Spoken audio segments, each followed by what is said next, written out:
Boa noite, boa noite, boa noite.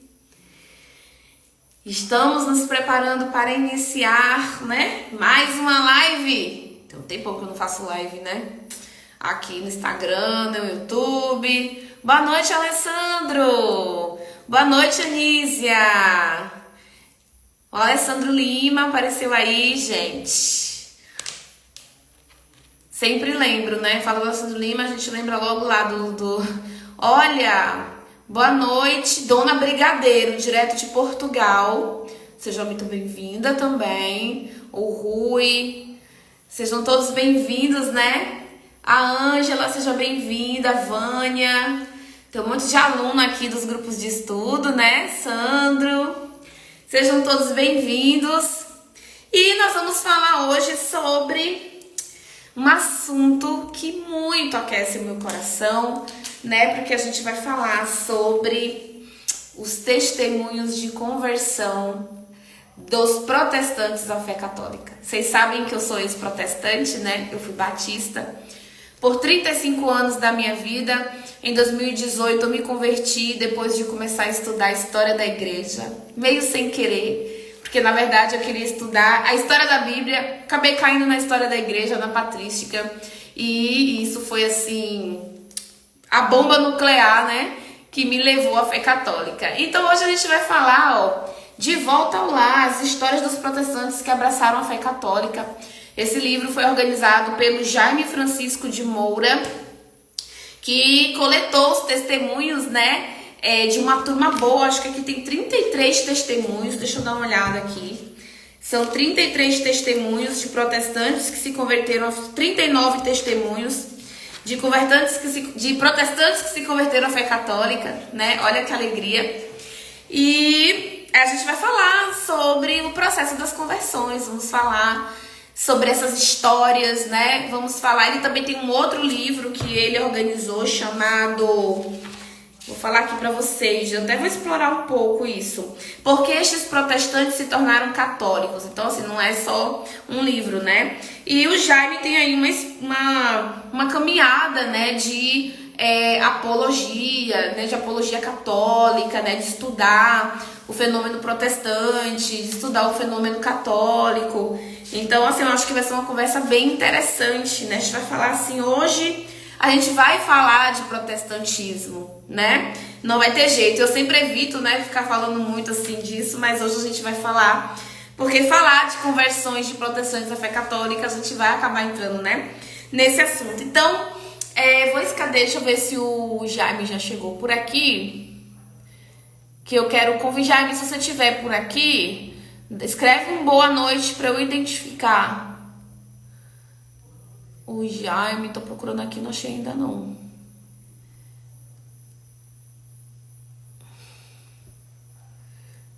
Ah, o Jaime tá aqui. Deixa eu convidar. O Jaime apareceu aqui agora.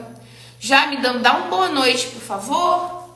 Eu não tô conseguindo convidar, peraí. Deixa eu ver aqui.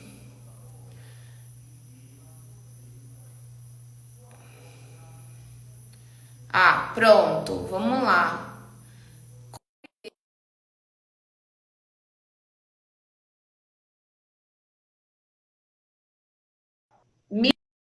Miriam, de Ouro Branco, Minas Gerais, seja bem-vinda. Gente, compartilhem para mais pessoas virem assistir essa live. Jaime, Oi, a gente está vendo sua geladeira. Tem que virar o celular de frente para você. Virar peraí, Isso. desci um pouquinho. Ai, meu Deus, é porque eu nunca fiz pelo. Não é Você vai geladeira, usar deixa eu a câmera frontal, tá? Você aperta no. Geralmente tem um símbolozinho de. duas setas. Tem um símbolozinho, você vai ver que tem quatro símbolos. Pronto? Isso! Meu Deus. Pronto!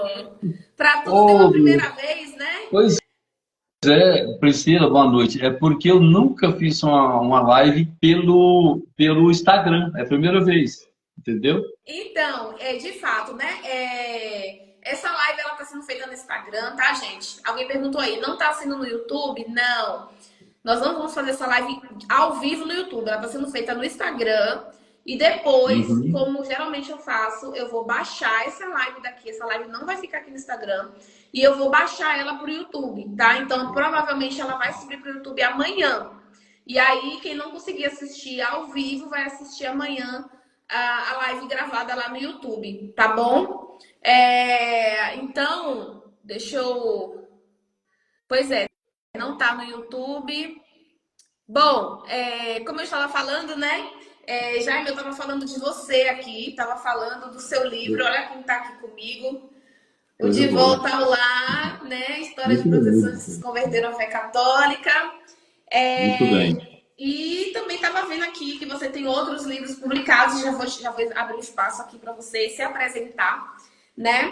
E assim, eu estava falando pro pessoal que eu estou muito animada para ouvir, né, sobre essas histórias. A Fanny já está falando, quero ler, quero comprar. No final da live, né, a gente vai falar onde é que vocês encontram aí os livros do Jaime, tá, gente? Jaime, eu gostaria que você se apresentasse, né, que você falasse um pouquinho da sua história, né, de forma breve, e falasse também de como que surgiu dos livros que você escreveu, né? Porque eu vi que você já escreveu sobre protestantismo e como que surgiu a ideia de falar sobre, de reunir no livro as histórias, né, de protestantes que se converteram. Então, se apresente, né, e conte um pouco pra gente aí dessa jornada que culminou nessa história. Tá bom, Priscila. Então, de início, muito obrigado aí pelo convite, né? É um prazer enorme e é uma alegria muito grande de estar aqui participando dessa live com você. Então, hoje, meu nome é Jaime Francisco de Moura, né? E vamos dizer assim, eu sou um apologista católico, né? Um leigo comum como vocês, né? Que participa de uma pastoral, de uma paróquia, né? Mas então eu faço um trabalho, meu trabalho é mais individual. Meu nome é Jaime Francisco de Moura, eu sou historiador, eu sou pesquisador das igrejas protestantes na América Latina e no Brasil, né? E com a graça de Deus eu consegui publicar 6 livros em defesa da fé católica, né? Então hoje, como a gente tinha feito a proposta para a gente falar sobre os fenômenos, né? Se você permitir, eu já gostaria de entrar nesse assunto aí, né, sobre os fenômenos, tá? Para depois a gente falar sobre as obras, a minha história, né? As dificuldades que eu passei, porque hoje, por exemplo, nós temos aí a internet, temos os meios de comunicação, tudo acessível, né, a todos, mas na minha época, uns 25 anos atrás, era muito diferente. Tá? Era muito difícil a gente publicar. Então, aí durante essa live aqui, eu vou explicando mais ou menos também o que foi as dificuldades que eu passei, né, para chegar nesse ponto agora, tá? Ô, Jaime, então, antes de você entrar nessa questão, eu vi aqui que você mora em Brasília, né? Você é mineiro, mora em Brasília, fez história pela UniceuB. E eu queria contar uma coisa, você sempre foi católico? Olha só, eu sempre fui católico, mas eu não cheguei aí para uma denominação protestante, mas eu não sei se eu vou ter a oportunidade de contar aqui, mas quase que eu fui para lá. Mas então é todo um processo, né? Porque eu convivi toda a minha, vamos dizer assim, a minha juventude foi num processo, num contexto no meio evangélico, porque eu vivi uma época, por exemplo, ali na década de 70, mais ou menos 80 e 90, foi um momento que houve um grande crescimento das igrejas protestantes no Brasil, né? Então, houve assim, um grande crescimento. Então, para todo lado que a gente ia, no primeiro grau, vamos supor, na universidade, servia as Forças Armadas, então eu vivi esse período nesse contexto onde que tinha muitas e muitas igrejas evangélicas, tá? Então eu quase, vamos dizer assim, quase que eu me tornei um evangélico, porque eu não tinha conhecimento nenhum sobre a doutrina católica, sobre a doutrina evangélica protestante. Então, eu, a partir daí, eu fiz vamos dizer assim, um propósito comigo mesmo de estudar, então, a doutrina católica e a doutrina protestante. Então, eu comecei a fazer essas pesquisas no período, né? E, então, assim, depois eu escrevi o primeiro livro, que foi as diferenças entre a Igreja Católica e as igrejas evangélicas. Queria contar depois também Esse as livro você escreveu em que ano? Foi em 1999. Eu escrevi ele na virada do milênio, né?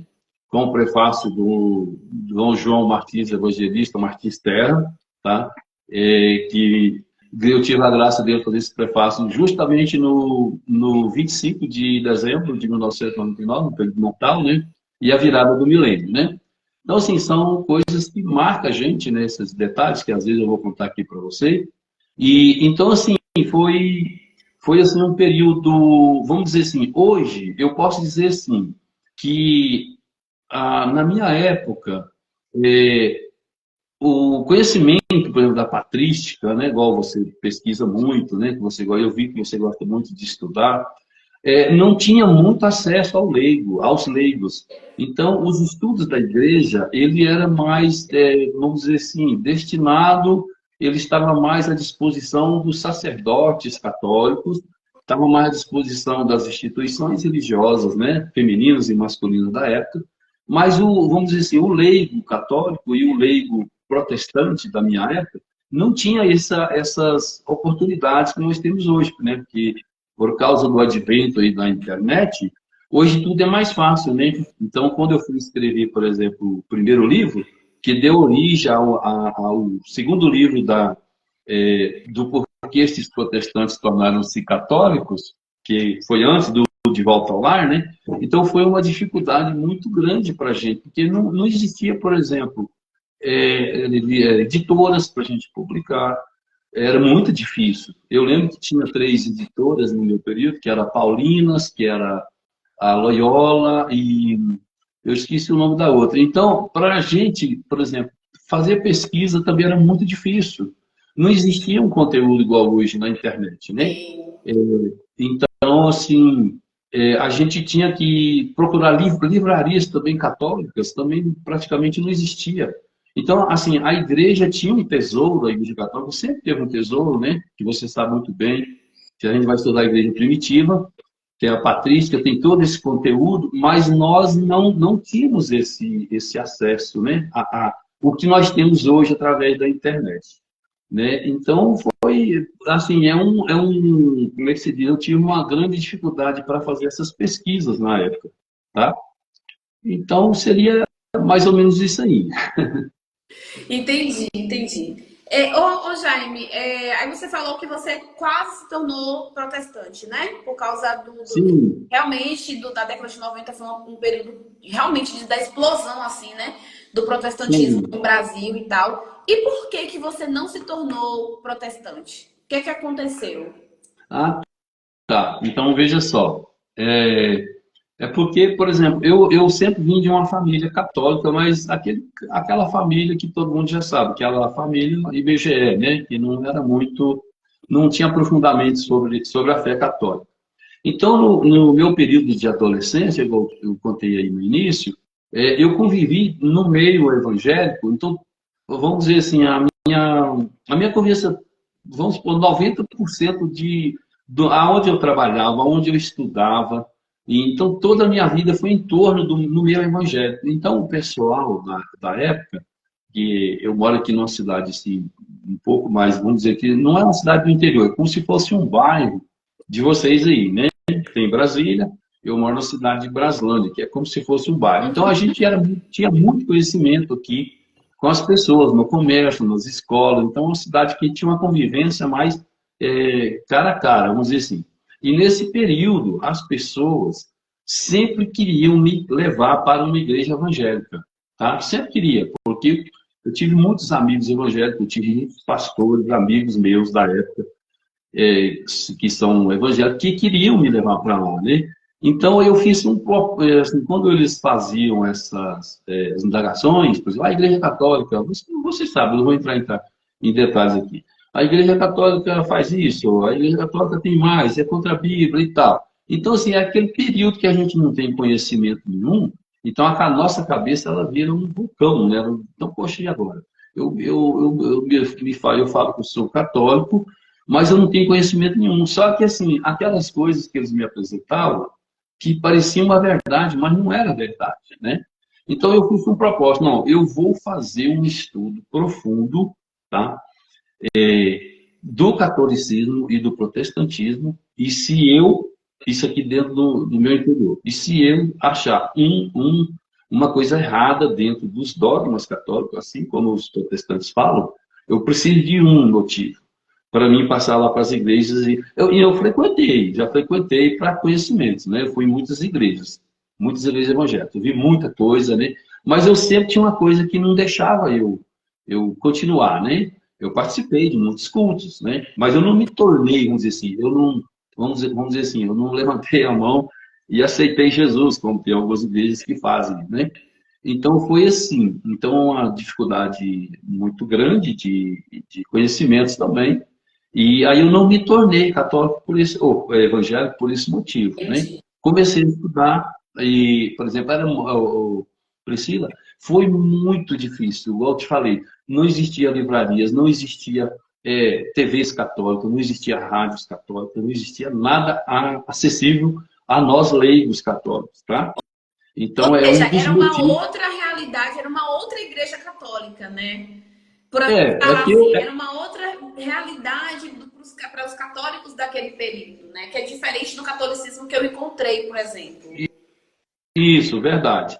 Então, por exemplo, igual eu tô falando, a dificuldade era enorme, mas, por exemplo, quando eu conseguia numa livraria, por exemplo, da Paulinas, que tinha um livro, que tinha um conteúdo que falava, assim, por exemplo, sobre o purgatório, só aquele detalhe ali, né? Porque ó, tudo que os protestantes condenavam, por exemplo, se eu achasse alguma coisa que falasse sobre o purgatório, eu comprava aquele livro.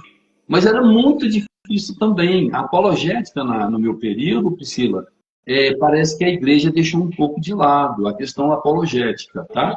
Ela tinha todo um, vamos dizer assim, todo um tesouro, né? Ela construiu todo um tesouro durante esses 2000 anos de história, que você conhece muito bem, você está estudando na Patrícia, mas não era acessível, porque eu fui fazer uma pesquisa, o crescimento, por exemplo, quando eu era adolescente, o crescimento urbano, ele foi muito grande, porque na minha época, para trás, uns 10 anos para trás, a população ela era equilibrada, a população rural e a população urbana ela estava no equilíbrio, tá?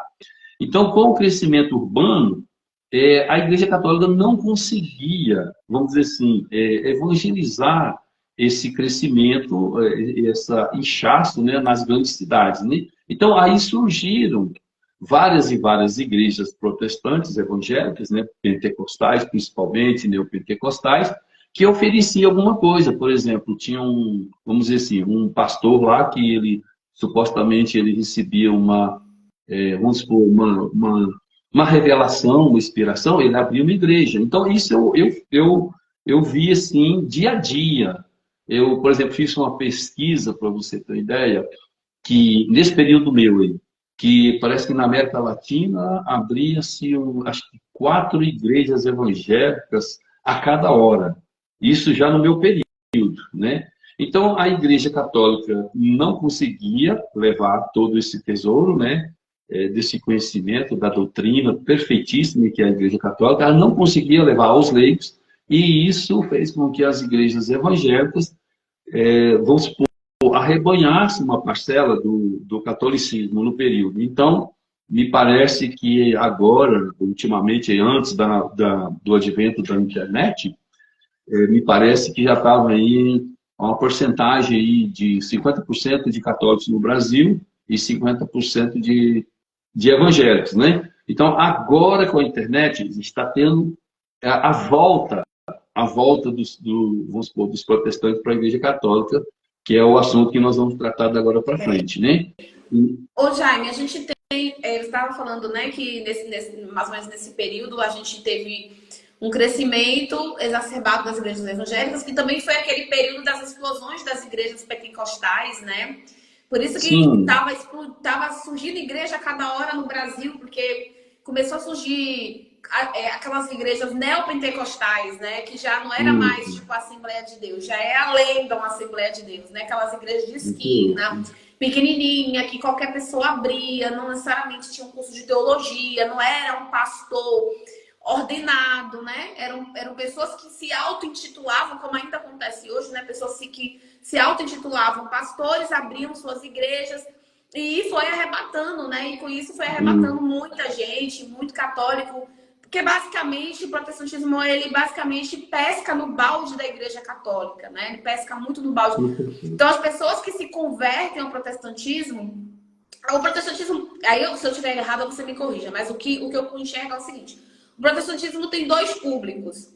Primeiro é daqueles que nasceram na própria igreja, né, protestante, como era o meu caso, minha família toda é de berço protestante, minha mãe, meus irmãos, né, meus tios, meus avós, todo mundo de berço protestante. Então, ou você já nasce em berço protestante, ou você vem convertido de outra religião. E geralmente você vem convertido do catolicismo, né? isso. Então, Então, assim, não, pode falar, sim, pode então continuar. é isso, assim. E aí você vê aquele bando de católico que não conhece a fé católica, que leigos que desconheciam realmente a doutrina, que só estudaram a fé católica lá na catequese, aquela catequese bem É, deficiente, né? E aí a gente isso, tem essas explosões dessas igrejas pentecostais muito emotivas, muito emocionais, né? Que vão se proliferando nas periferias, né, que é muito mais propensa a esse tipo de isso, religião, né? Então aí a gente acaba tendo mesmo esse crescimento, mas não é um crescimento qualitativo, né? justamente, não é justamente. Então, por você falando das questões aí dos pastores, por exemplo, eu lembro também que, aproveitando aí o gancho que você falou das igrejas, desse crescimento assim, do dia a dia, eu lembro que alguns pastores da minha época, eles tinham uma preparação de 40 dias, tá? Então, assim, vamos supor, se eu quisesse me tornar, ser um pastor, então eu fazia um curso de 40 dias.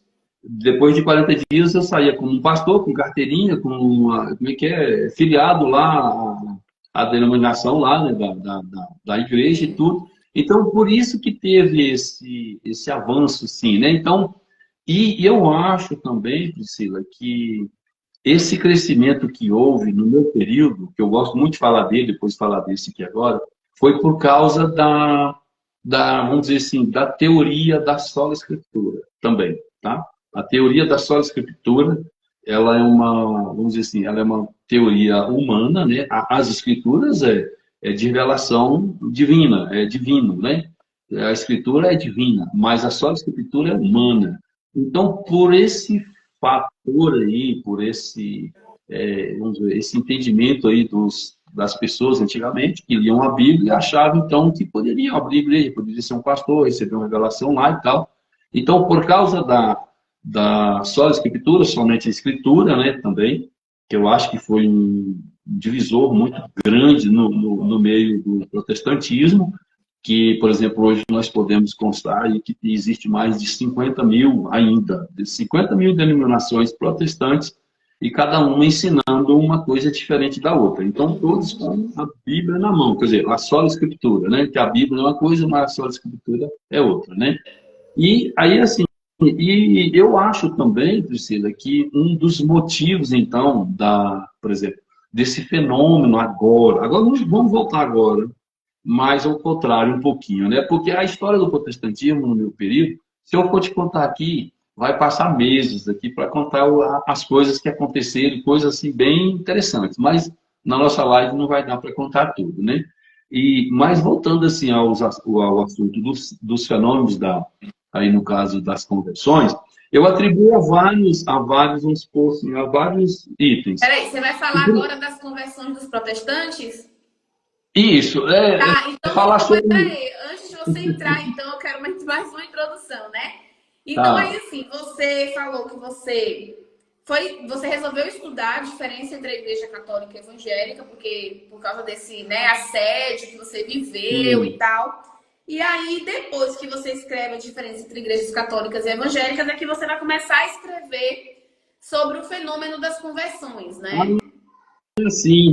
Mas aí precisa entrar no detalhe também, bem rapidão, para chegar agora no processo das conversões. Quando eu escrevi esse livro, das diferenças entre a Igreja Católica e igrejas evangélicas, então foi assim uma surpresa, porque, igual eu te falei, na minha cidade que eu moro, muita gente me conhece. Então, onde que eu andava, todo mundo me conhecia. Poxa, eu fiquei sabendo que você escreveu um livro aí sobre os evangélicos e tudo, sobre os católicos. Então, eles começaram a ler. Então, eles já começaram a assustar, né? Não é, porque não era normal um leigo, uma pessoa escrever explicando, né? Por exemplo, a diferença sobre a Igreja Católica e a Igreja Evangélica, eu acho que vai ser o contrário. Esse aqui.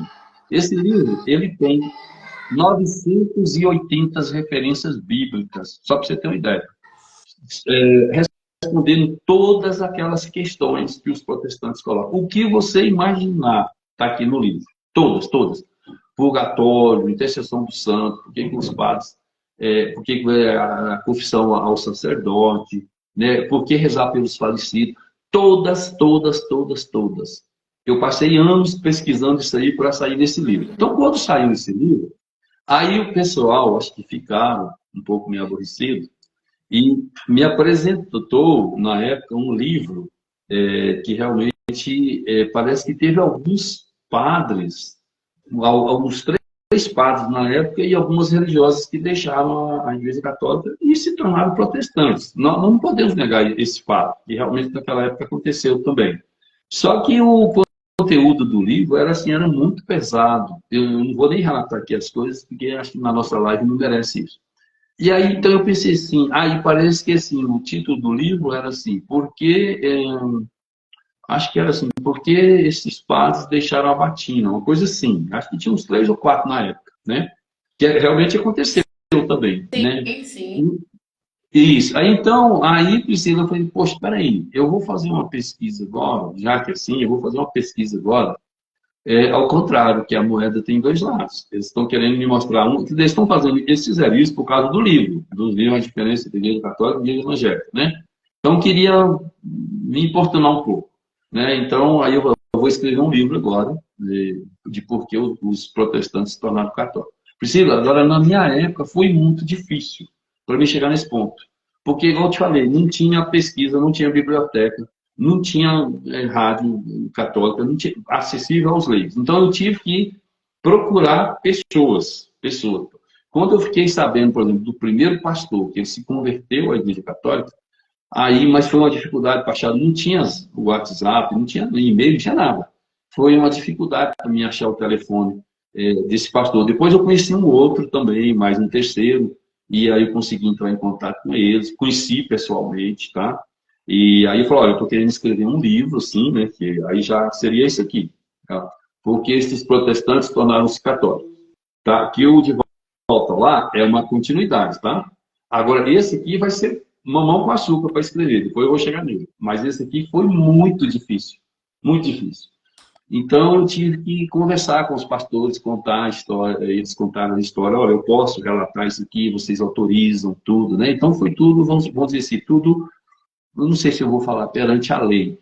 Não posso e tal, aí eu escrevi uma coisa, eles assinavam, então, né? E a gente conseguiu publicar esse livro também, né?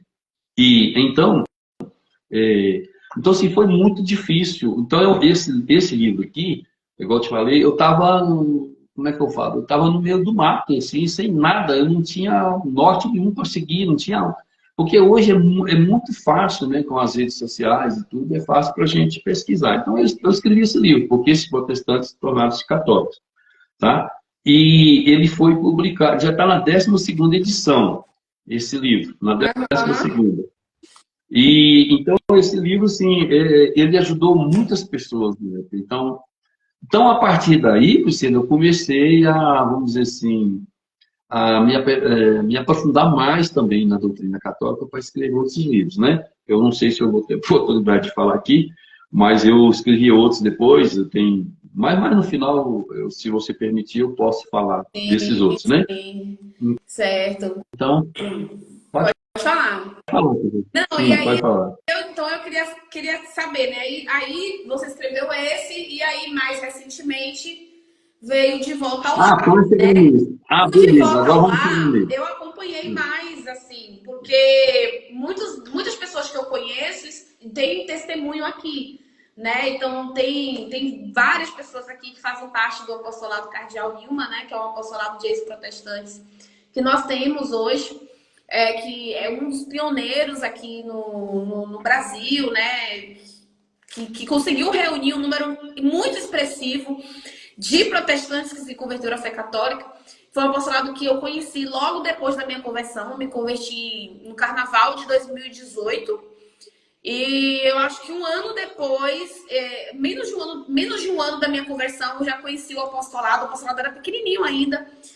E eu tenho até uma live com o Padre Jefferson, lá pelo apostolado, onde eu conto com o Marcelo, que é meu marido, né? Que sempre foi católico, como que foi o meu processo de conversão. Uhum. Foi a primeira live que eu fiz na vida, né? E aí, Entendi. quando estavam se coletando os testemunhos para fazer esse livro, eu lembro que eu acompanhei o pessoal comentando e tal, que escrever. Eu cheguei até também a ser sondada, enfim.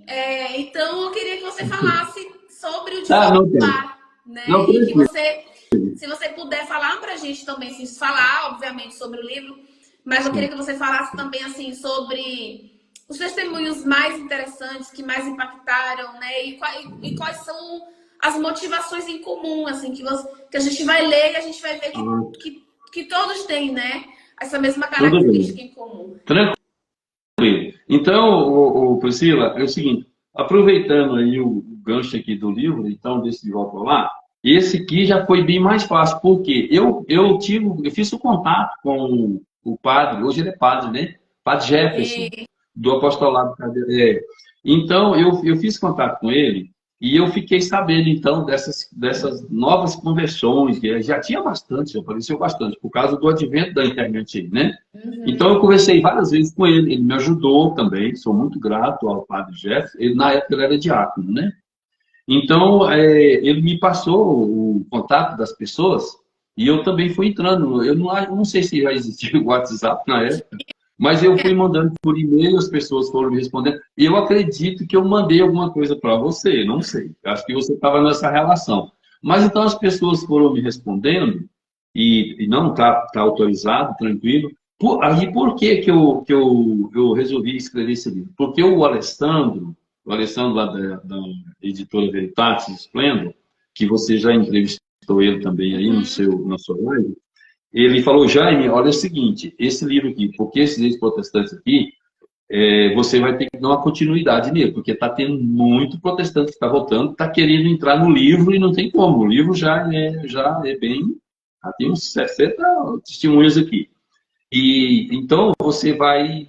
Por que você não faz assim? Não procura, vamos dizer assim, escrever o volume 2 vamos dizer assim, né? Dessa questão da volta dos protestantes ao catolicismo.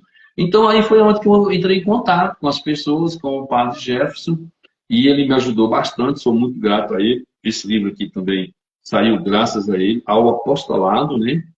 E esse apostolado que me parece que ele como é que é? Ele ajudava as pessoas, porque quando a pessoa saía do catolicismo, ou saía do protestantismo e vinha para o catolicismo, ele passava por uma fase muito difícil, tá? Isso, nesse aqui, eu não sei, Priscila, mas nesse aqui tem história que você chora. Eu queria até fazer um paralelo, tipo, sem entender. Nesse aqui, eu conheci o pastores que a esposa deixou ele, porque ele veio para o catolicismo, né? E as últimas vezes assim, que eu conversei com ele, por exemplo, que está aqui no primeiro livro, a esposa não tinha voltado ainda. Isso há alguns anos, porque esse aqui já tem, entendeu? Eu publiquei no ano 2010, por aí, alguma coisa assim. E a última vez que eu conversei com ele, ela não tinha voltado. Então, esse pastor, por exemplo, ele rezava o terço lá em Minas Gerais, de casa em casa. A conversão dele não foi através, vamos dizer assim, dos estudos intelectuais, igual você faz, igual a gente faz hoje em dia. Foi um encontro pessoal, vamos dizer assim, com Nossa Senhora. E nesse aqui tem muitas conversões, porque os pastores e outros leigos também têm uma experiência pessoal com Nossa Senhora. Então tem essa questão, vamos supor, eu não sei se a gente fala o lado espiritual, e tem essa parte intelectual, que nós, hoje, eu e você, e o Alessandro e outros apologistas estão procurando essa parte mais intelectual, para entender a fé, né? Mas, então, aconteceu isso. E nesse livro aqui também, tem, assim, o que eu já observei nesse livro, De Volta ao Lar, é que as pessoas, o motivo principal das conversões, acho que de todos eles aqui, Priscila, foi a questão da patrística. A patrística é, vamos supor, a chave principal para, vamos supor, que... É aquilo que eu estava te falando, a Igreja Católica tem um tesouro, esse tesouro não era mostrado, e com a internet agora, né, com as redes sociais, todo mundo tem acesso. Porque antigamente só os pastores que tinham acesso, os padres também tinham acesso a alguma informação. Os pastores passavam algumas informações, mas hoje em dia o leigo, ele pode, através da internet, ele pode agora pesquisar, porque todo mundo tem um celular, todo mundo, né? E antigamente não tinha. Então, o ponto fundamental que eu vi nesse livro aqui foi a questão da patrística, tá? E há outros motivos que eu poderia falar para você, seria a influência de ex-pastores, tá? Quando eu fui escrever esse primeiro livro e esse segundo aqui, De Volta ao Lar, eu verifiquei que, por exemplo, nos Estados Unidos, olha só que coisa interessante. Eu gostaria de fazer essa observação para vocês verem se ela seria viável a gente explicar ela. Nos Estados Unidos, eu vi que as conversões começaram nos Estados Unidos, berço do protestantismo. Então, assim, deveria ser, por exemplo, os Estados Unidos foi povoado pelos ingleses, protestantes. O Brasil e a América Latina pelos espanhóis e portugueses, católicos. Então, houve esse crescimento dos protestantes na década que eu vivi. Então, quem deveria, vamos supor assim, ensinar para que as pessoas voltassem para o catolicismo seria a Igreja Católica. Isso é a lógica. Mas o que aconteceu? Aconteceu nos Estados Unidos, que é um país de berço protestante. Então, as conversões começaram lá. Por quê? Porque lá eles já tinham, apesar de ainda não ter muita internet ainda, mas eles tinham um conteúdo muito bom, as livrarias, a literatura católica, o conhecimento católico era muito forte lá também.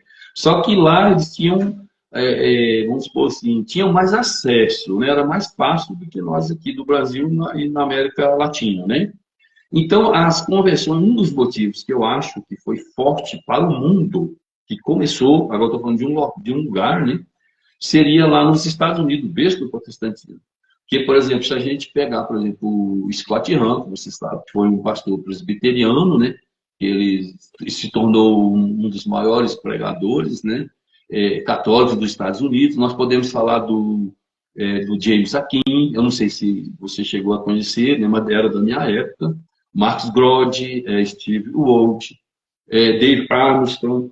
Então, tem o Peter Kraft também, que era considerado um dos maiores escritores católicos dos Estados Unidos, né? Então, lá, assim, o movimento foi muito forte, foi muito impactante lá.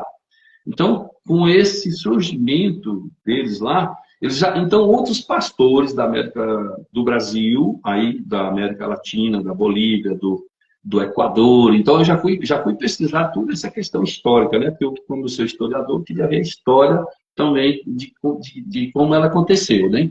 Então, a partir desse momento é que os pastores do mundo inteiro começaram também, peraí, só para você ter uma ideia, se eu não me engano, acho que o Scott Hahn, na época que eu comecei a ver ele, quando eu era bem magrinho, bem novinho.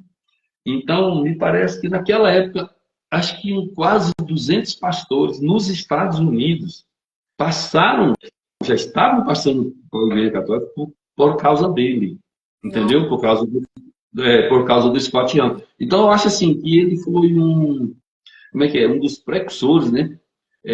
Dessas conversões. Ele foi assim como nós temos o Papa da nossa Igreja Católica, eu acho que ele foi o Papa das conversões, entendeu? E uma coisa muito interessante, né, Jaime, é que o Scott Hahn, ele se converte, ele escreve, né, Todos os Caminhos Levam a Roma, E é muito interessante Sim, porque a conversão dele também acontece a partir do estudo dos padres da igreja, né? sim, todos Porque eles, ele vai, exatamente. ele mergulha mesmo na história da igreja primitiva. Eu acho que tem a ver com o estudo do Velho Testamento, porque ele vai estudar o Velho Testamento, começa a fazer associações com o Novo Testamento que ele nunca tinha feito, nunca tinha percebido. E depois ele descobre os padres da igreja, né? Eu li o Scott Hahn Exato. na noite da minha conversão. Você acredita? Na quarta-feira de cinzas, eu me converti numa quarta-feira de cinzas Olha do só. ano de 2018. E à noite, depois de eu participar da missa, que foi na missa mesmo que aconteceu a minha conversão, à noite eu peguei esse livro e li ele todo, numa noite. Entendi. E aí eu fiquei muito surpresa, porque ele falava exatamente da igreja primitiva, dos padres da igreja, né, da semelhança da igreja primitiva com a igreja católica. E eu tinha lido História Eclesiástica de Eusébio de Cesareia. Então, assim, eu me identifiquei muito com ele no sentido, assim, do processo, né? Do processo, como Uhum. foi o processo dele de busca pela verdade, foi muito parecido com o que eu tinha vivido. Então, assim, o Scott Hahn, acho que todo mundo que era protestante, que se converte à fé católica, passa pelo Scott Hahn, né? Com certeza. E então, Priscila, você falando do Scott Hahn, olha só, nesse primeiro livro nós conseguimos o relato da conversão dele. Agora, olha só que interessante, nesse aqui, Eu não nós já temos o filho dele, né, que foi sagrado eu sacerdote, né? Então, li o olha só, primeiro, nós né? temos O aqui, primeiro. o primeiro é o precursor aqui, vamos dizer, né? Das conversões. E já no segundo, nós já temos aqui vamos supor, a ordenação do filho dele. Depois, eu esqueci para a página que nós colocamos, mas depois as pessoas que tiverem interesse vai ver aqui, né? Então, Priscila, então, assim, concluindo mais esse item, esse pessoal, então, eles chegaram à conclusão, né, que o depósito da fé ensinado por Jesus Cristo, ele encontra somente na Igreja Católica. A fé completa, né? É claro que a gente não pode dizer que não existe verdades nas igrejas protestantes. Existe. Lá existe também sementes de verdades, claro. Mas lá tem as sementes de verdades por causa da Igreja Católica. Mas a verdade, por exemplo, absoluta mesmo, é somente na Igreja Católica, né? Inclusive, por exemplo, às vezes eu converso assim com. Hoje eu ainda tenho muitos amigos evangélicos, mas hoje a gente já conversa tranquilo, de boa, já entende muita coisa, já respeita, né? Aí eu falo bem assim, olha, para você saber a questão da verdade, porque a verdade tem que ser uma só. A verdade, ela, por exemplo, quando você vai estudar filosofia, a questão da lógica, um dos princípios da lógica é o princípio da não contradição, né? Então, tudo que é contraditório, que tem uma contradição, tem duas versões, tem três, a verdade não existe aí. E Jesus, ele vai dizer o seguinte: eu sou o caminho, eu sou a verdade e a vida, né? Então, a verdade, né, quando a gente fala sobre catolicismo, sobre protestantismo, a verdade tem que ser uma só. E essa verdade já foi ensinada desde os primeiros séculos, que você já pesquisa muito bem. Essa verdade absoluta, ela está somente na Igreja Católica. Nas igrejas evangélicas protestantes também tem lá algumas sementes de verdades que pegaram da igreja. Mas essa verdade, ela só existe na Igreja Católica, né? Então, eu sempre falo, por exemplo, quando houve a reforma de Martinho Lutero, em 1917, então aquele elo, aquela ligação apostólica que estava vindo, esses ensinamentos que vieram, ali quando Lutero faz aquela questão ali, naquele momento histórico ali, que todo mundo sabe, eu não vou entrar em detalhes, ali houve, vamos supor, quebrou-se um elo. Então, a partir daí, as igrejas protestantes começaram, então, a interpretar de várias maneiras, né, com a sola escritura, que você vai perceber muito bem. Eu não vou entrar nesses detalhes, porque o assunto é muito longo, né? Então, assim, a verdade, ela é só uma. Jesus, ele falou, ó, eu sou a verdade, o caminho e a vida. Ele não falou que era as verdades, ele não falou que era os caminhos. Então, tem que ser só uma verdade. E essa verdade, ela está fundamentada na Igreja Católica, quando Jesus fundou a sua igreja lá, com os apóstolos. Ele falou para Pedro: sobre ti eu edificaria essa minha igreja. E aí a sucessão apostólica veio dar, então, toda essa continuidade a essa verdade que é única, que só subsiste na Igreja Católica, né? E, assim, a gente falando sobre as conversões aí, eu acho assim que tem um outro motivo, igual, assim, que um fenômeno que fez com que as pessoas estão voltando para a igreja é a questão, então, do livre-exame da Bíblia. Então, hoje, eu converso com muitos protestantes hoje em dia e eles concordam realmente que tem igrejas que falam uma coisa, tem pastores que falam outra, né? Então, esse também eu considero como um dos motivos para que eles estão retornando para a Igreja Católica. Porque, como eu falei sobre a questão da verdade aí, a verdade tem que ser só uma. Por exemplo, se todas as igrejas protestantes falassem uma coisa só, igual a Igreja Católica fala e faz, aí tudo bem, eles vão suportar, tem uma verdade lá. Por exemplo, a Igreja Presbiteriana, só existe a Igreja Presbiteriana e a Igreja Católica. A Igreja Católica fala isso, a Igreja Presbiteriana fala aquilo. Tudo bem, então, daria até para aceitar, vamos dizer assim, né? Mas como eles falam várias verdades ali, vai dividindo, subdividindo tudo, então não existe verdade ali mais, né? E, então eu acho que um dos motivos seria isso aí, não? Ah, e outra coisa também, Priscila, que eu gostaria de falar assim, que às vezes eu converso com muitas pessoas que voltaram para a igreja, que eles falam para mim assim, que nas igrejas, eu não sei se isso aqui mas eu vou falar, mas não é para ofender, não. Que nas igrejas protestantes não existe uma verdadeira liturgia, uma liturgia plena. Porque a liturgia tem que ter a celebração da palavra e a celebração eucarística, né? Nas igrejas, por exemplo, da qual você frequentava, eu não sei qual é a denominação que você Eu era frequentava, Batista. Então, assim, ali existia apenas, no meu entender, segundo meus estudos, ali só existia a celebração da palavra. Às vezes tem pastores que falam bem, que falam muito bem da Bíblia, das questões, mas então faltou a outra parte, né?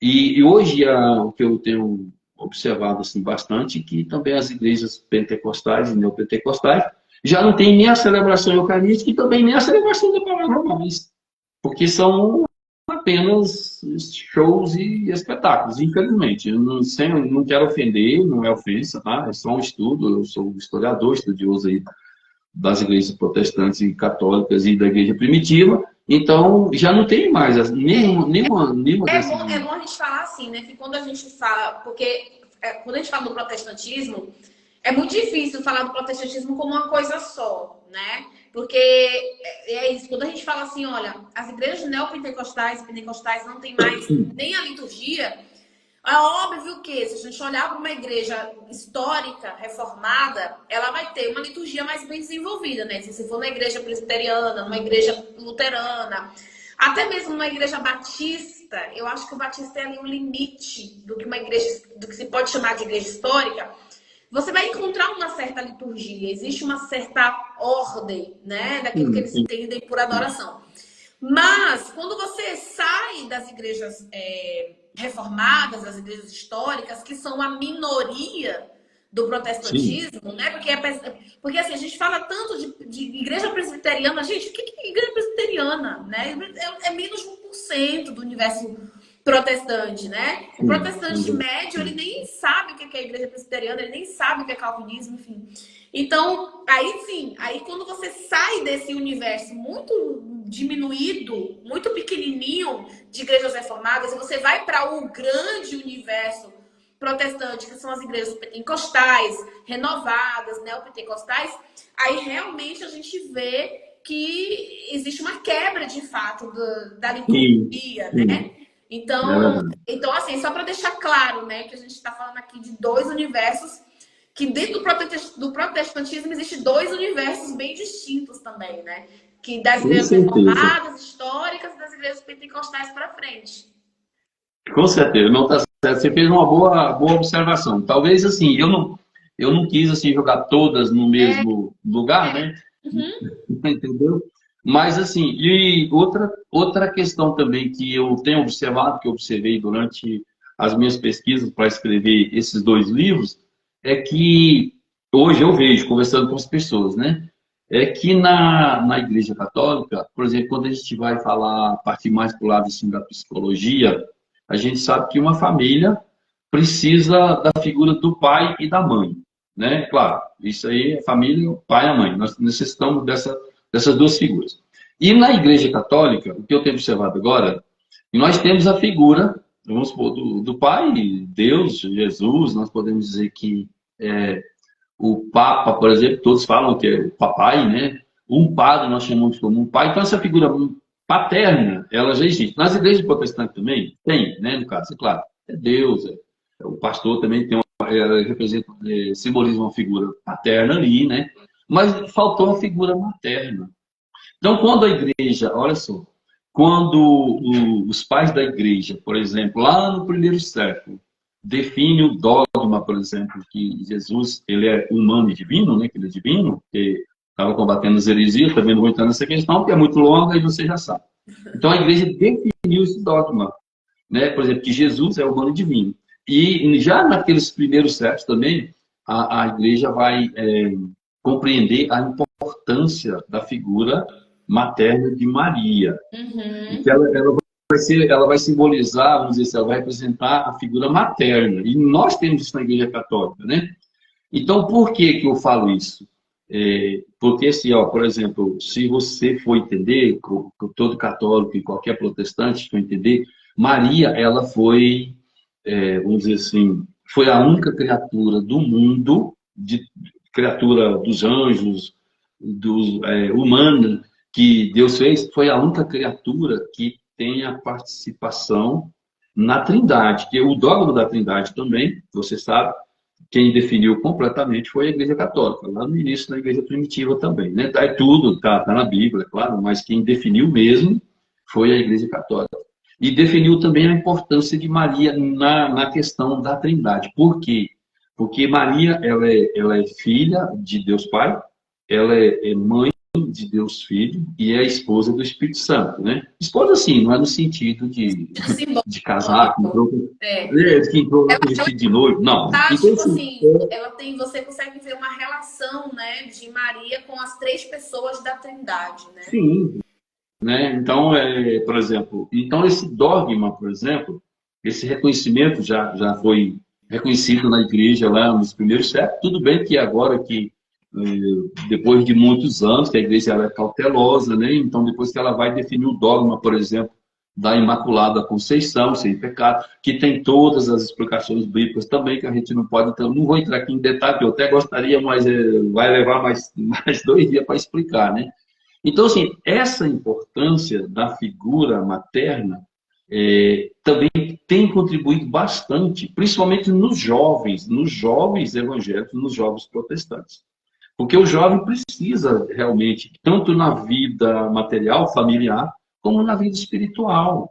Então, na nossa igreja, nós temos a figura do pai, nós temos a figura de uma mãe, não é que estou falando que ela é deusa, não, da figura da mãe, que ela teve essa importância. Então, assim, eu tenho observado que no meio protestante também, isso aí foi uma das causas principais. Nesse livro aqui, nesse primeiro, os pastores vão colocar muito bem quando eu falei do encontro pessoal que eles tiveram, então foi todo esse reconhecimento que eu estou falando aqui agora, que a Igreja Católica já ensinava há muitos séculos atrás e ensina até hoje, entendeu?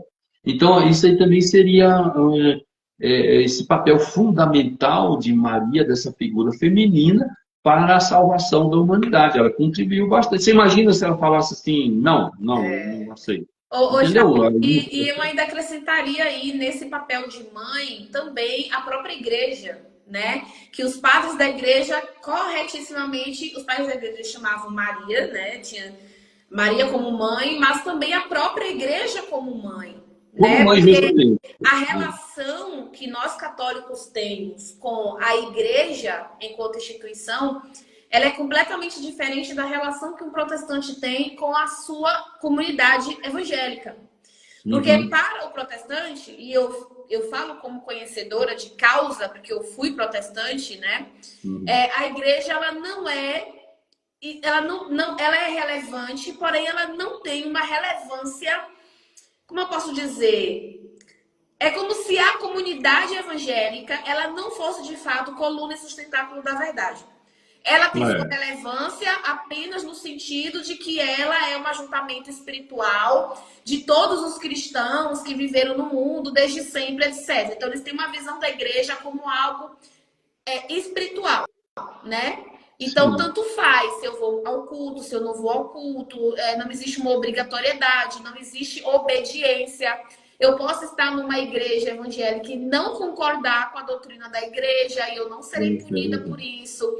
É. Eu posso discordar do pastor, eu não serei punida por isso. Então, assim, as igrejas se dividem, formam novas igrejas, não sem problema nenhum, porque eles não têm essa visão. Já na Igreja Olha, Católica, né, a gente tem uma relação com a Igreja de maternidade de fato, né? A justo, Igreja que é uma mãe que acolhe os seus filhos e os alimenta para a vida eterna.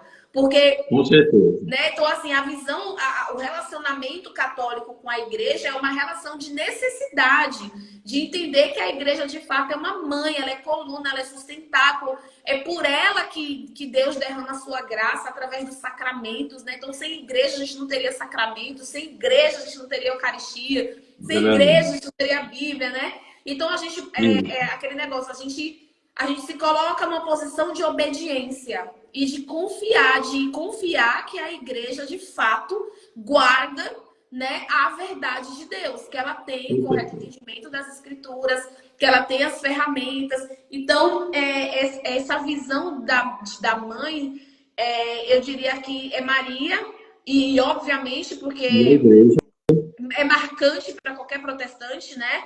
Quando ele identifica a maternidade espiritual de Maria, né?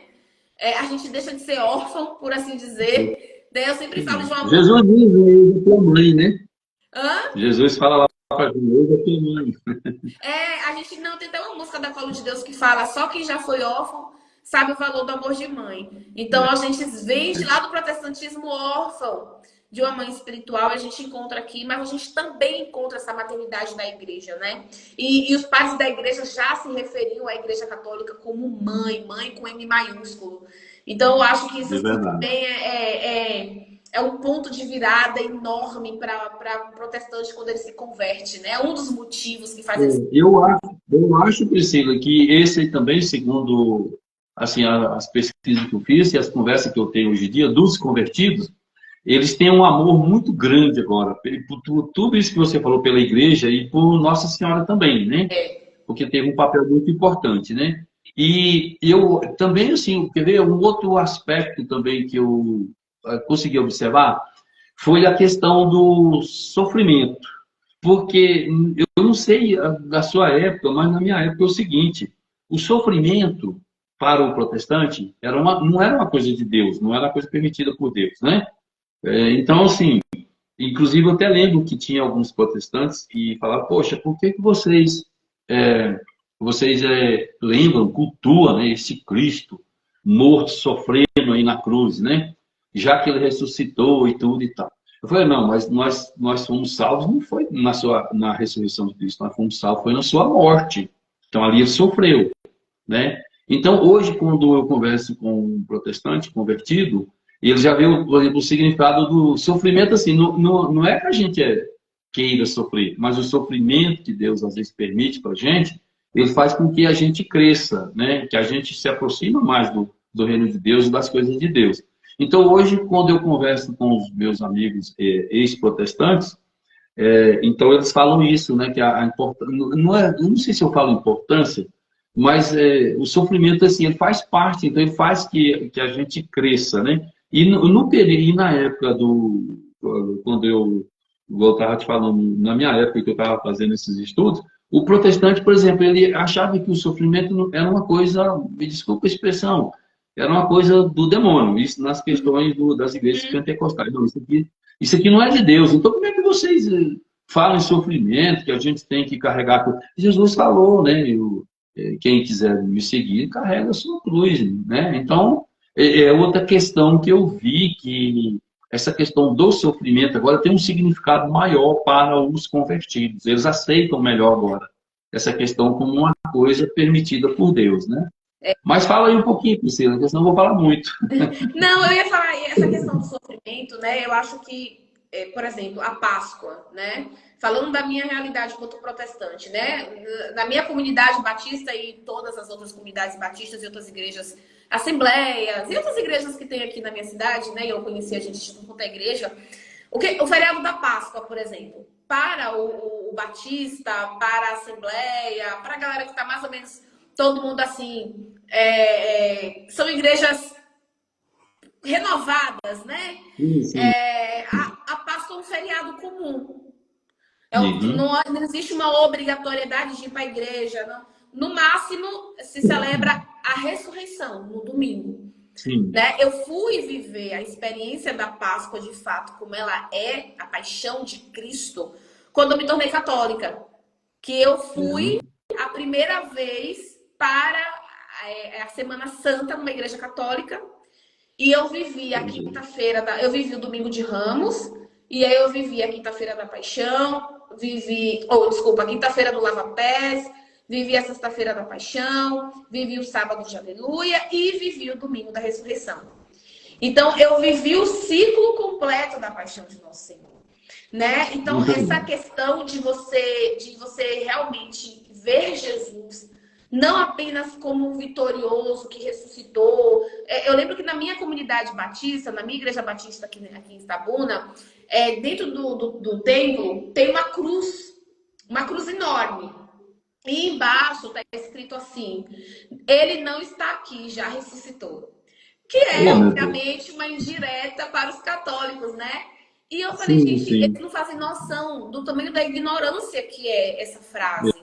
Porque é para verdade. Jesus ressuscitar, ele precisou ser crucificado. Para nos Isso. salvar, o que nos É, salvou foi o sacrifício, foi a morte, foi o foi sofrimento, ótimo. foi Nós a fomos salvos na dor, mão. né? A ressurreição provou que Jesus é Deus, provou que Jesus é divino, que nós também iremos ressuscitar, que nós também teremos um corpo ressurreto como ele teve, enfim, mas o mais importante é o que acontece desde o domingo de Ramos até a sexta-feira da paixão. Tipo assim, é a minha visão, né?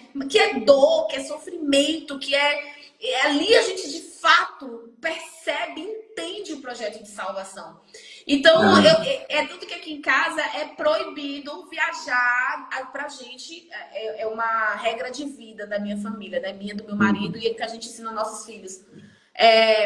Páscoa, a gente não viaja. Páscoa não é feriado. Páscoa não é dia de festa. Páscoa é a principal festa da fé cristã, da nossa fé. Então, toda É Páscoa a verdade. gente vive de fato a semana, a gente vai para a igreja todos os dias. Aqui a liturgia é espetacular do meu padre. Então, isso é uma coisa de fato, né? Você entender o sofrimento, você entender que o sofrimento faz parte, você aprende a entregar as suas dores, você entende que Jesus forma nossas virtudes, trabalha nossos vícios a partir do É, sofrimento, né? O sofrimento é educativo na paternidade divina, né? Na paternidade de Deus. Isso tudo é teologia católica. A gente não ouve falar sobre isso nos meios protestantes, é verdade. pentecostais, renovados, não É sei verdade. nas igrejas históricas, assim, mas É verdade. do Batista para Então, frente não se fala sobre isso, não faz parte da é cultura. verdade.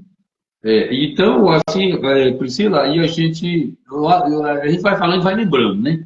Outra coisa que eu achei assim, importante também, por exemplo, aqui no Brasil, quando a gente se fala de fenômenos, né, de conversões, teve também, assim como eu citei lá o Scott Hahn nos Estados Unidos, no Brasil também nós não podemos esquecer, no meu entendimento, na minha concepção aqui, eu considero duas pessoas muito importantes que contribuíram aqui para, além lá dos pastores americanos, das convenções lá, aqui no Brasil eu considero o padre Paulo Ricardo como também um dos maiores contribuintes, vamos dizer assim, para as conversões dos protestantes aqui no Brasil. Então eu sempre gosto de falar, eu gosto de ver assim, de estudar, né? Por exemplo, lá na Nicarágua, quem foi mais que contribuiu mais, foi fulano de tal, nos Estados Unidos, Scott Hahn, Brasil, o padre Paulo Ricardo. Verdade, Então, eu gosto sempre de pegar verdade. essas questões históricas, sabe?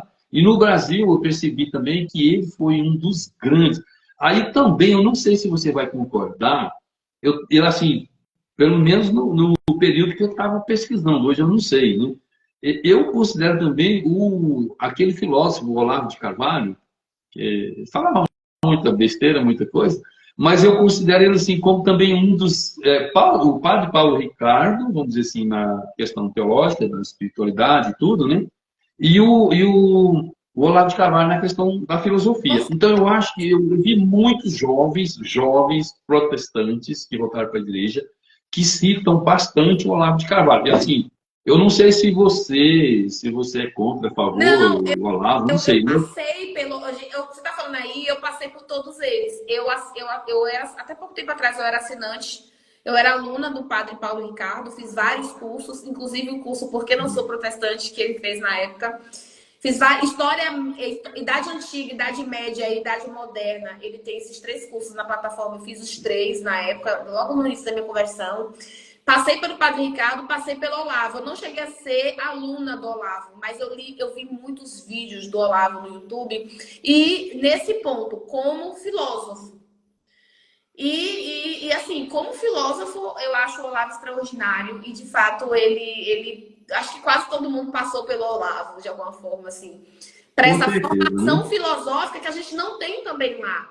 Para você ter uma ideia, eu fui ter mais intimidade, eu fui conhecer os conceitos de vícios e de virtudes com o Olavo de Carvalho, com a filosofia católica, basicamente. Porque lá, no meu meio, não sei como está hoje, né? Porque eu tenho visto os protestantes adotarem muitas coisas católicas. Eu tenho visto esse movimento de adoção de muitos termos católicos, mas na minha época não se falava desses termos de vício, de virtude. Falava de pecado.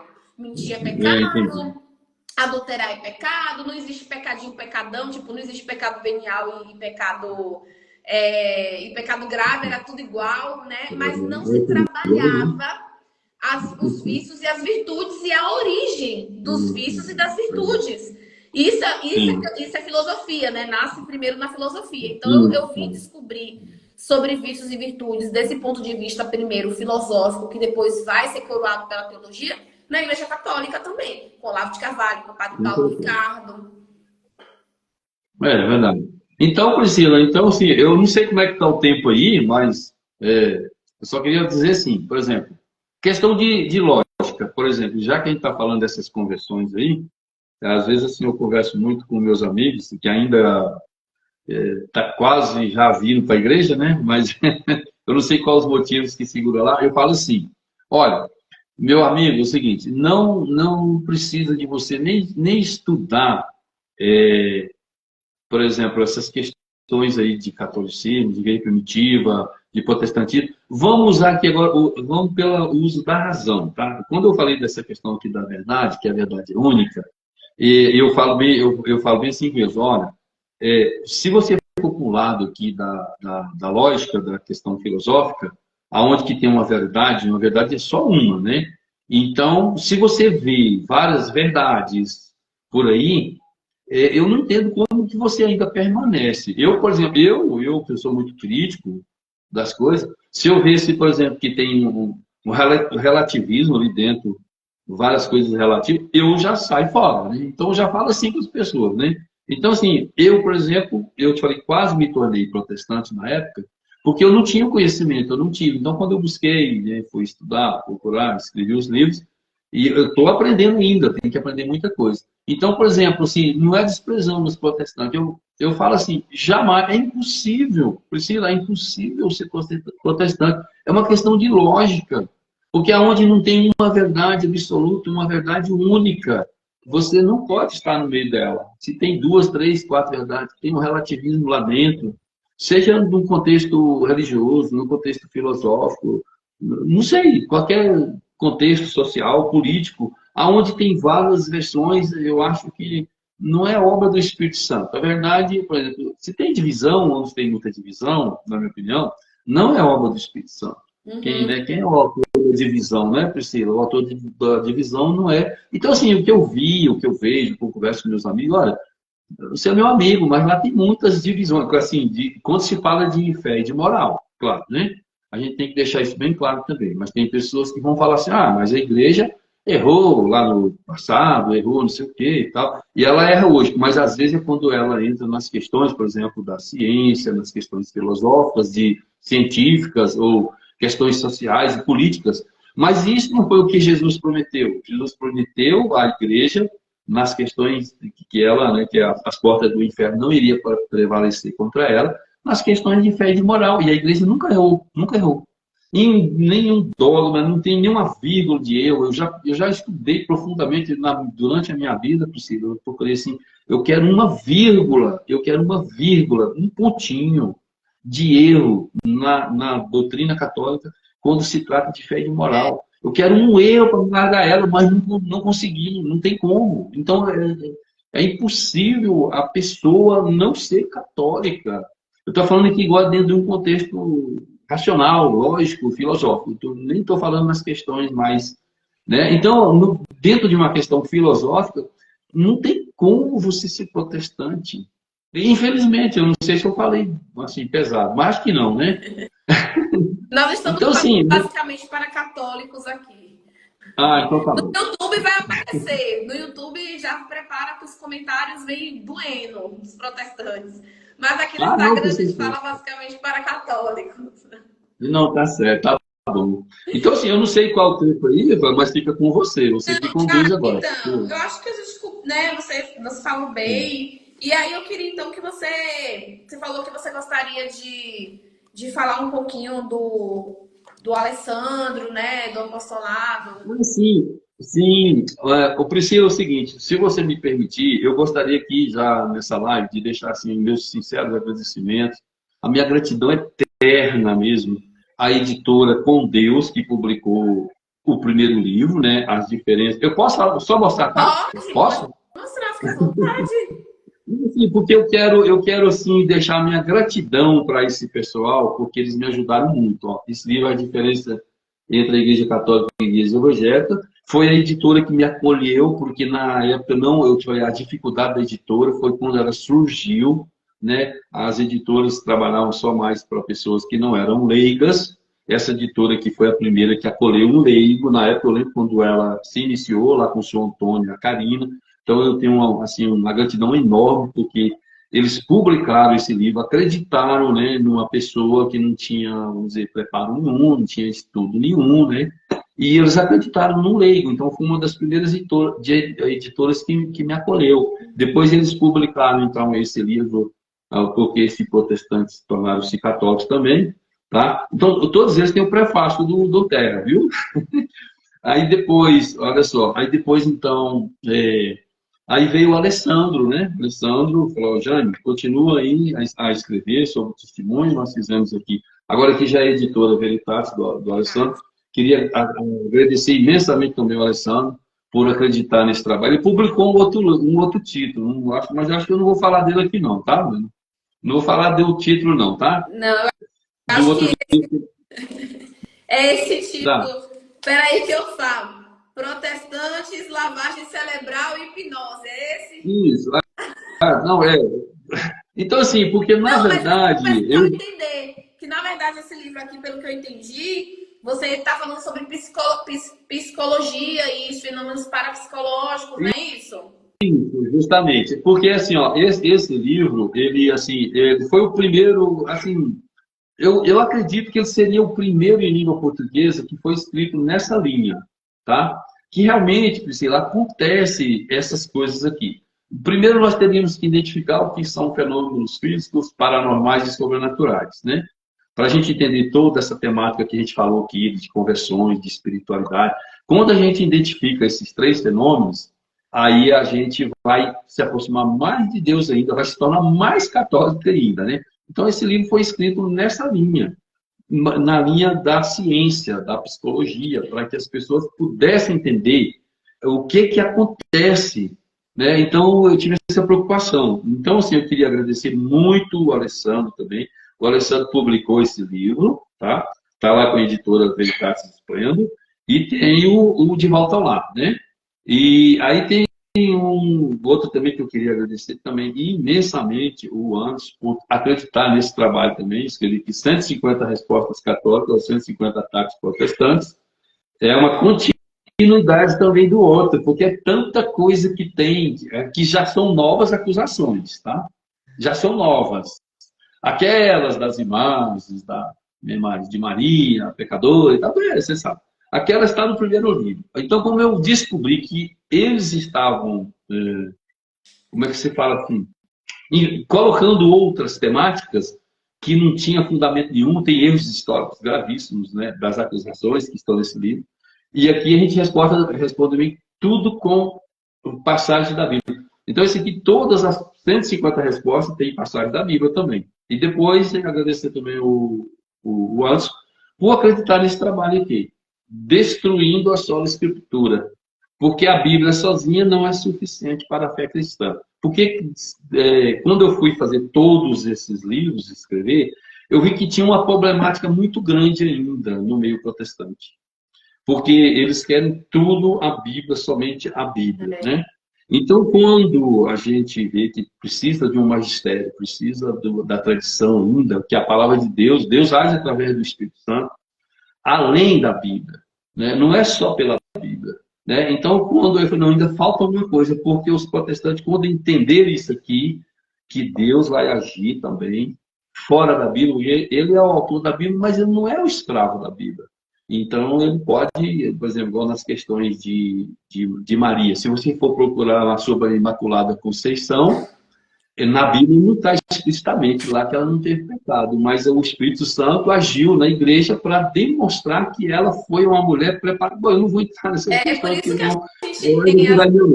por isso que a gente tem a Sagrada Tradição e o Sagrado Magistério, né?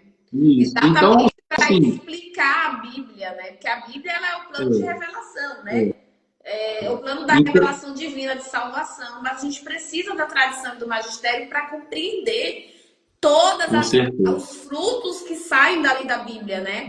As entrelinhas, né? E todas as verdades que estão ali intrínsecas, que estão ali, que você precisa mergulhar. Os padres da igreja, eles falam muito sobre isso. Eles falam assim, que Deus não deixou tudo claro na Bíblia, que as coisas não estão tão claras, para que o homem, o cristão, pudesse se exercitar na sabedoria e na inteligência.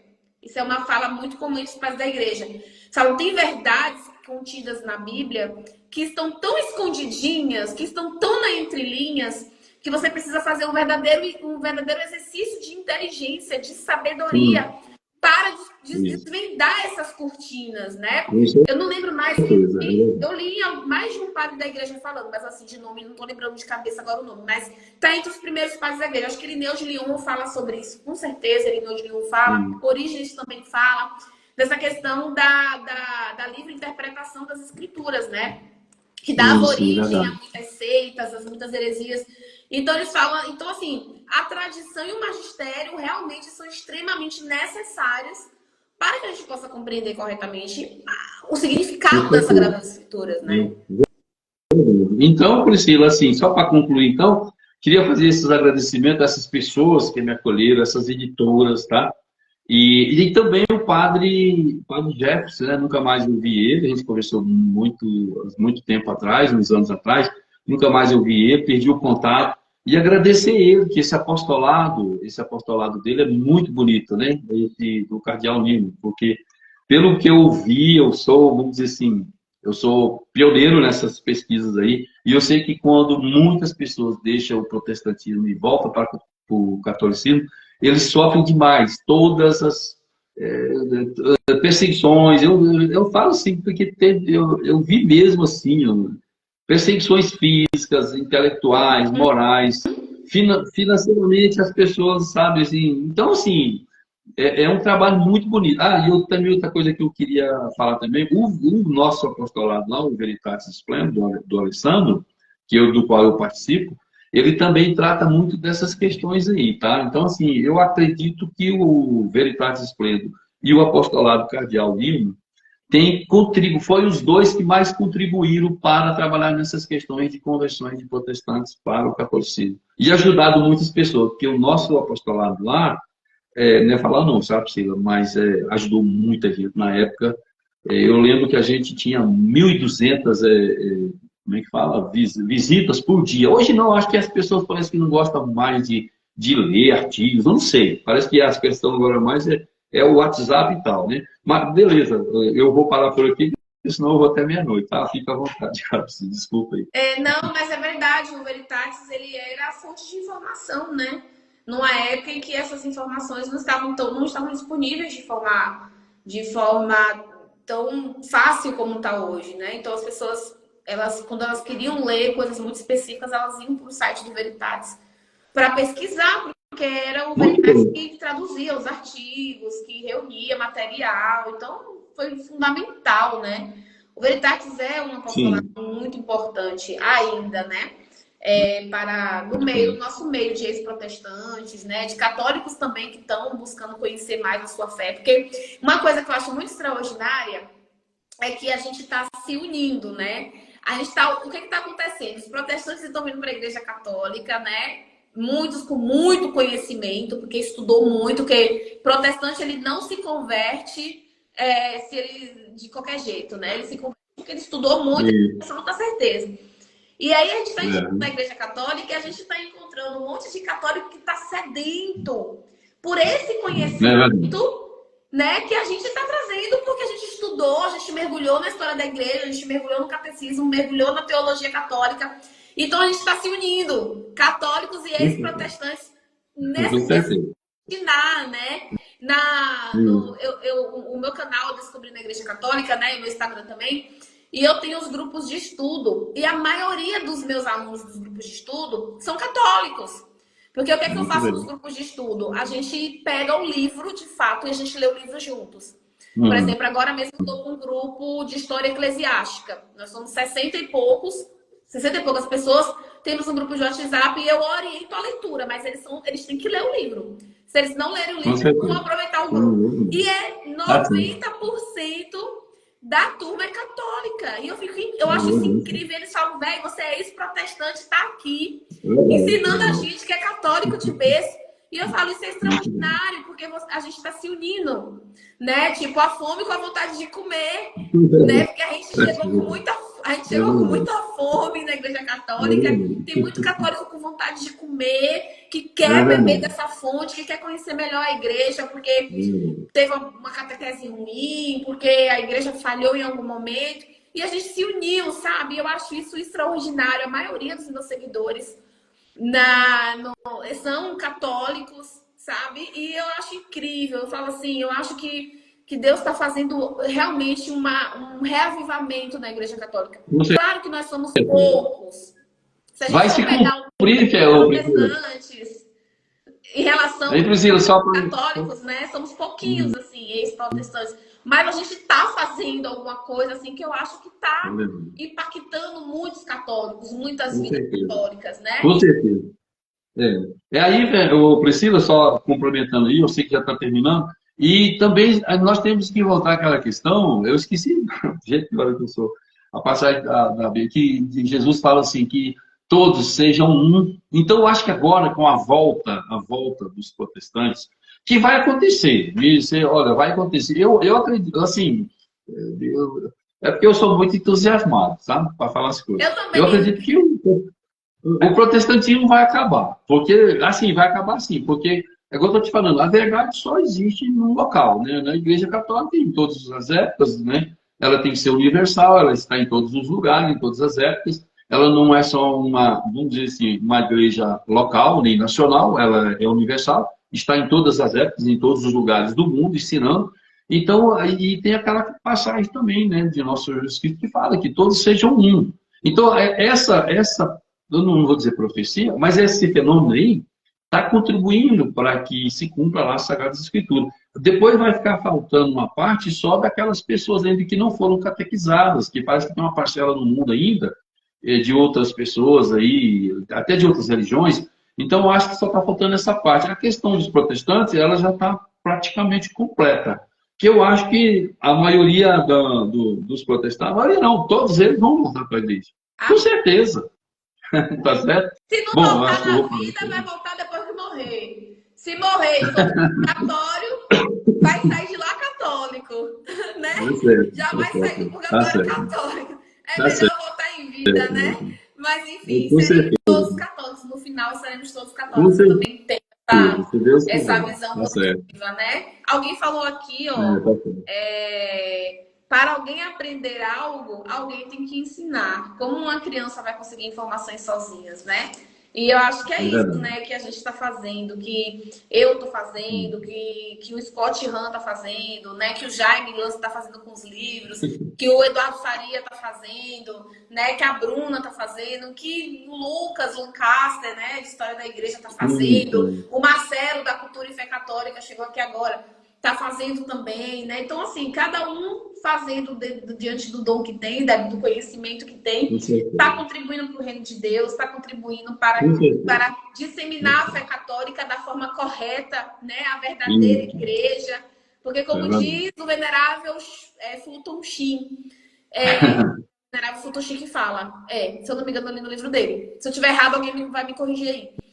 Sim. Muitos odeiam aquilo que eles acham que é a Igreja Católica, mas Ah, nenhum sim, deles verdade. odeia, de fato, a verdadeira Igreja Católica, né?